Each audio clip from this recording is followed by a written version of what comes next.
Welcome to the Bjork, podcast. thank you. Glad to be Uh, here. we've had many conversations, none of which I don't think have been recorded. I mean, we were hanging out in Colorado, which is the first time that we hung out in person, which is an awesome kind of group of people that you get together to talk about business and life. Maybe technically some of those were recorded, but not published. So this will be our first recorded and published conversation. And these are podcast interviews that I love doing because it's talking to a friend, but it's also talking to somebody who I respect and has a lot of business insight that can share with his audience.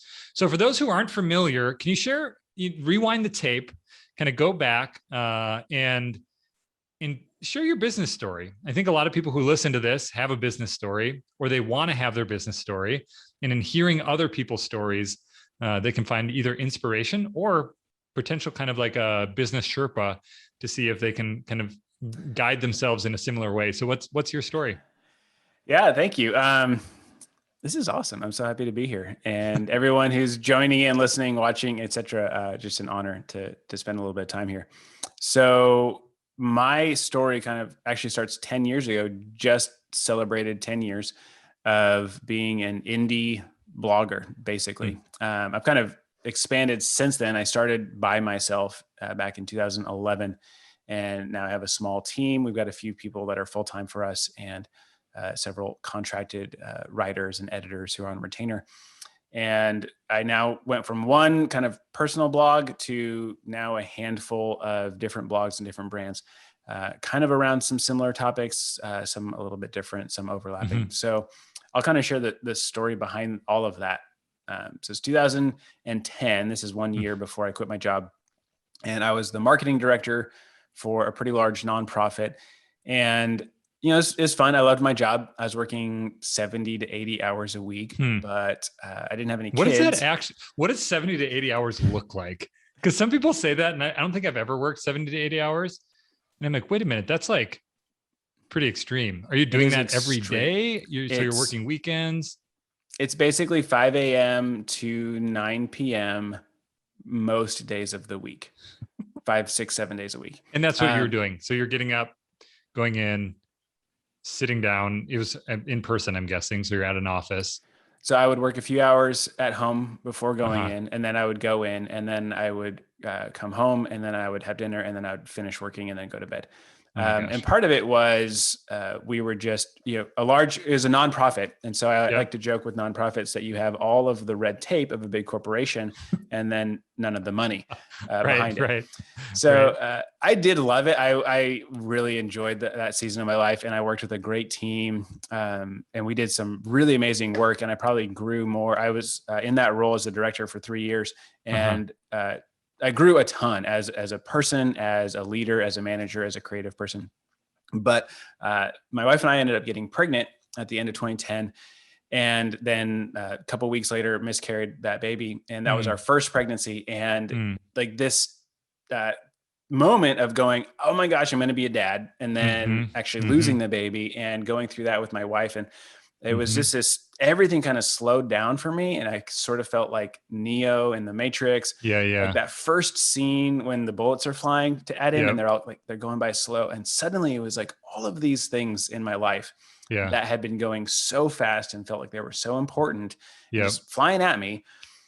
I'm now like able to stop and look at them and like, pick them up almost and analyze and examine. A lot of this stuff actually is no longer important to me, and just values in my life almost changed overnight. And I realized that, I will be a dad eventually, not right now, but I'm going to be a dad again. And I don't want to do 70 hours a week as a dad. I want to have more flexibility for my schedule. I want to be home more often. I want to have more freedom to travel, to go on adventures with my kids or whatever. So I had this little side blog that was kind of my side hustle. And at the time I had been working on the side and was doing maybe like $1,000 a month. And I did some affiliate stuff through Amazon. We're doing sponsored blog posts, and I had some sidebar ads. And so it wasn't a ton, but about $1,000 a month. And I would just spend that money on like computer gear or whatever. Mhm. And I'm like, well, if I'm spending, 5, 10 hours a week on this here and there, and I can Yeah. do From 2 1,000, a.m. to 5 a.m. right? Exactly. Somewhere in the in between hours. Yeah. And I mean, it wasn't always, it was, sometimes Sure. like an average week might've been like 60, or like a Yeah. low average week. So, Yeah. But you're able to, like, on lunch or yeah, weekends, maybe you have a post that you want to write, which is very similar to how Pinch of Yum started. It was like yeah, early mornings, late nights, weekends, and lunches. exactly. So, Just all the yep. in-betweens. Yep. And it was kind of one of the things that I was just thinking about constantly. So when I'm at work, I've got a downtime in between meetings or whatever. Yep. I'm writing up ideas for these articles or just doing links to other stuff. And Yep. so just kind of fun stuff. I'm like, well, if I'm doing this on the side, I can make $1,000 a month. I was like, I bet if I gave it 40 hours a week, Uh-huh. I could do 4,000 a month, and Right. that would be enough. That's all I need. I live in Kansas City. It's that would be great. Yep. So I decided I'm going to quit the marketing job and I'm going to start this blog full time, and let's see what happens. And so I just announced it to my readership. I had about 6,000 people on RSS. I didn't have an email newsletter at all at the time. Twitter was still, this is 10 years ago. So Twitter was pretty young. I had a few thousand followers on Twitter. It was just my blog, and just people would read my blog. And so I just put up a blog post that said, I'm quitting my job, and you can support me to write this site full-time if you want. And it's $3 a month. I called it, like a good cup of coffee. Yep. And there was no Patreon. So it was going to be through PayPal. Yep. And I had a friend who did some stuff on like similar to that. And he recommended, he's like, hey, you should have them pay like 3 months at a time, at least, because then you're like bulk. Yeah. minimizing the transaction fees. Yeah. So I was like, okay, well, so it's $3 a month, but it's $9 a quarter is basically what it really is. And my goal was, I was like, well, if I got $1,000 a month from this, if I can get like 500 members, then I'll be at 2,500 a month, because 500 plus 15, 2,500 a month. But they'll pay 3 months in advance. And so I'll have some chunk there. My wife still was working part-time for the ministry, so she had a little bit of revenue. I was like, between that and this, that would be enough to get started.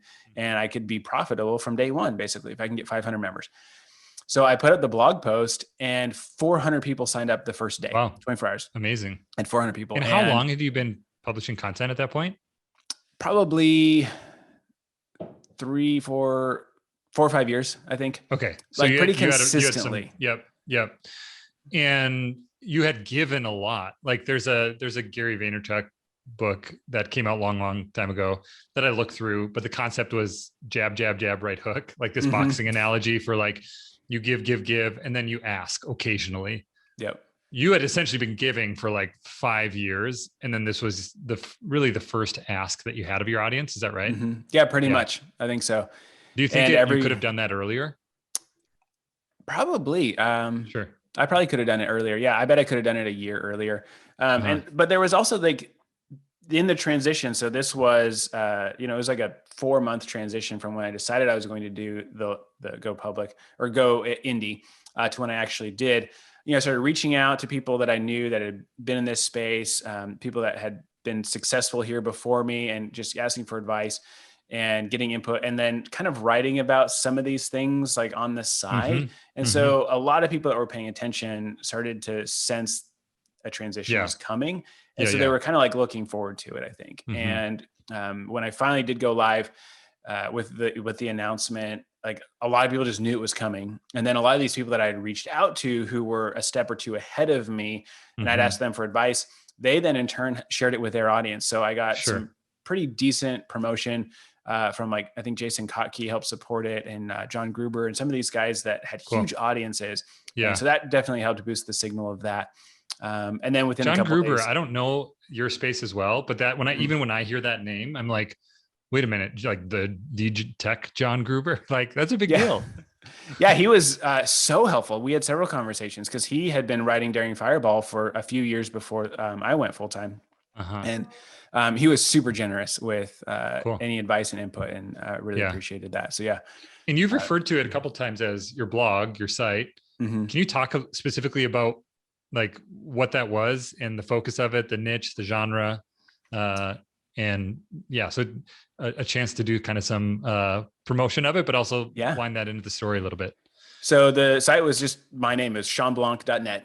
And I wrote quite a bit about Apple and tech and design. So sort of that space of, I do product reviews of iPhones or new apps. I was just huge Apple nerd. And so that was kind of the space. And then the main business model, like I said, was the affiliate stuff. So I'd link to some on Amazon here or there, or like at Christmas, I would do a roundup and, make like $300 on Amazon affiliates. And I was like, whoa, so much. Yeah. Yeah. And then the sponsorship. So people would pay for me to promote one of their products. Like once a week, I would do a sponsored blog post type of a thing.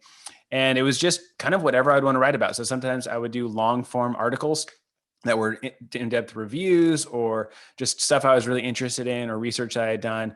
And then a lot of it was links to other interesting things around the web. And this was, something like that John Gruber kind of pioneered with his link list on Daring Fireball. And a lot of sites now do that, something similar, which is super cool. And so I just kind of would do that, links to other stuff with little commentary here or there. And then when I took it full time, the perk of being a member was you got access to this podcast I did every day. It was called Shawn Today. And it was like a 5-minute podcast. And I think I did 700 or 800 episodes of it over the years. And just that was, you pay $3 a month and you got that. So that was the perk. Yeah. And so that was ShawnBlanc.net. That was sort of the genesis of it. And that was I did that full time for a while before moving on, or not moving on, but adding to sort of like the site spheres of stuff, the portfolio. Yeah, exactly. The portfolio. Yeah. So do you think, a couple questions with that, because I think it's an interesting story that's a little bit different than how most of the audience would think of how they're building their site, which is like, hey, I got to get a lot of traffic and then I got to monetize with ads and sponsor content, which is something that you did. But it's actually asking people to support you. Do you think you could still do that today? Or is there some function of what you're doing today where that still exists? And what would your advice be for people who want to ask their audience to support them? Like I'm even thinking of the newsletter subscription company. Substack. Yeah. Patreon, I think does a version of that. I think Ghost is maybe like the open source version of Substack. So that it seems like it exists, maybe not in our niche in the exact same way, but how do you think of that today? Like asking people to support you in your endeavor? Oh, man, that is a great question. I get that a lot actually. And I've thought about it a lot too. And I think a huge factor of me being able to quit my job to get 400 people to sign up that first day was also the novelty of it. At the time, I could count on one hand the people I knew that were blogging for a living. And it was just very, very few people. And so for me to say, hey, I'm doing this, like a lot of the people that supported me, it's like cool, wow, interesting. Like, oh man, exactly. Like this is so cool. Or I'm so glad like I've seen this 100 times. And exactly. And so there was much less just competition, so to speak, in the space of being an indie creator. And in some ways now there's quite a bit more competition, but there's also, it's so much easier to do it now. So when, I had to set up the PayPal thing and it was so I'm getting these people to sign up, but I have no connection between the private quote unquote private podcast and then the PayPal membership and then my site. So it's like none manually of this. copying email addresses and sending emails manually one at a time with a link to a public podcast RSS feed saying, please don't share this with anybody. It's on your honor. And it was just like, it was all goofy, but it worked, and the tools now are so much better and so much easier and so much more refined. It's less novel now because of that. But it's also less novel. Yep. Yeah. How much do you think in your opinion, marketing is, or in the case of what you were doing, how much of it is novelty versus how much of it is having an awesome audience of excited people? I mean, in some ways it's the exact Kevin Kelly quote of like 1,000 true fans. It was like 400 true fans, right? Right. And you saw that play out in a way that was life-changing for you. So how much, when you look back at it, is like, hey, new creative, interesting thing as a form of marketing versus I've been serving this audience and doing a really good job of that for 5 years. And these are my true fans and they're going to support me in whatever it might be. Yeah, I think that's really well said. It's a combination of both. Sure. I think that the new, interesting, novel, shiny thing Mm-hmm. definitely helps. Um, and a friend of ours, Barrett Brooks, we've talked about this before. He's the Mm-hmm. COO for ConvertKit. But he also does a lot of business consulting, and he's just got a lot of insight into this stuff. And he's talked about the difference between like the thump value and then the sticking power.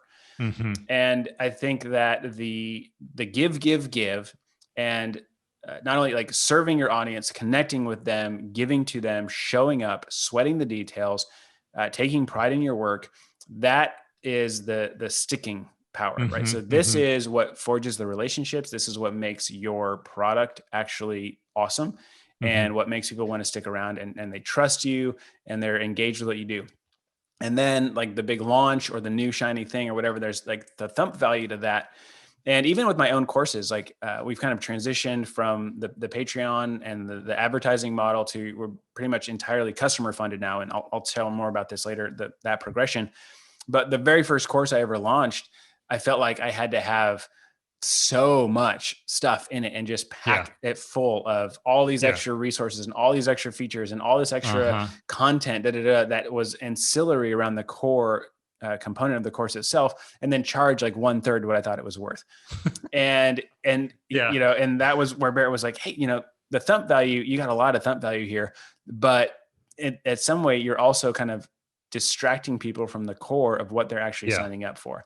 Right. So the new shiny stuff, where you've marketed it well, you've done a good job of making sure that what you're promoting is going to resonate with your audience, or at least with Uh-huh. the right segment or cohort of your audience, Yeah. that you're marketing it to. Like that matters quite a bit, as well as, have you been showing up? Have you been in some ways like building in public, working in public? Have you sweated the details? Have you served your audience and built that relationship and that rapport with them so that they trust you? And then, obviously they're excited Yeah. to sign up. It's interesting. I was listening to an interview today with Adam Grant. He wrote a few different books. His most recent, I think, is I don't remember if it's like called Rethink or Think Again, but like just came out, I think. Yeah, like days or weeks ago. And he was talking about this idea in negotiation, how a lot of times the more points you include in a negotiation for why you're right, the less effective it becomes, as opposed to if you just have one really strong point. And I think the same can be true with what I hear you saying is, when you think of packaging something up and offering it to somebody, one of the ways that it can be really valuable is like, here's the really specific thing that you're going to experience in going through this, as opposed to this and this and this and this and this and this.